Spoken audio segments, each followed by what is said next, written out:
I swim in the Firth of Forth and we love swimming here, and my understanding is that wherever UCG has been tried out, it has caused damage to the water, and that seems to be the first thing that gets harmed. And I love this water. I remember as a child, I mean, I grew up around here, and that you couldn't swim in lots of parts or lots of places we swim as swimmers, lots of the rivers and things you couldn't swim in because they were so polluted. The Esk was pouring gunk into the Forth down here, and now we have much cleaner water. It's really lovely, and I just can't believe we'd be thinking of doing something that could potentially harm it.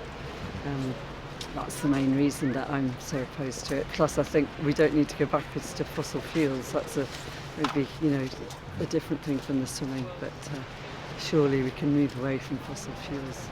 And how active have you been with the campaign? I think it started off when I started to realise that the licences had actually been sold in the Forth. I really panicked about it, that it's really right on our doorstep. And so I just started talking to other swimmers, and it's hard to have time to be very active, but I suppose we've been trying to collect the water samples.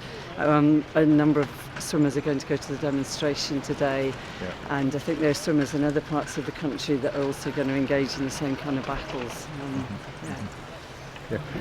Do you have faith in the government process?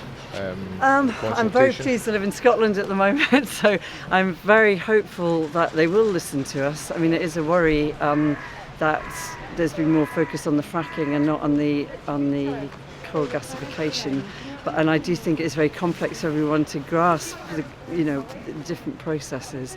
I'd like to say I have confidence in it. I hope they're going to listen to us. What's your response to the argument by these companies that it will help the economy, it will create jobs, it will bring cheaper fuel? I can't understand how they say that when other jobs are going, with other companies closing down. I mean, surely we keep those going. I think the jobs will be very few.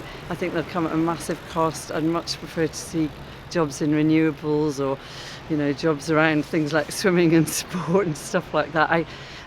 I'm not an economist, but I can't see that it's going to create lots of jobs, and surely this is just scraping the barrel. I mean, it'll help us for a few years, but this is really getting the last little... My understanding is it's getting those last bits of gas out of the old coal seams here in the Forth that have already been worked, and so it's not going to help the economy long term. I'm interested in long-term sustainable economic benefits. I think Portobello's got lots of potential to use its seaside in better ways, and we could be creating jobs around that.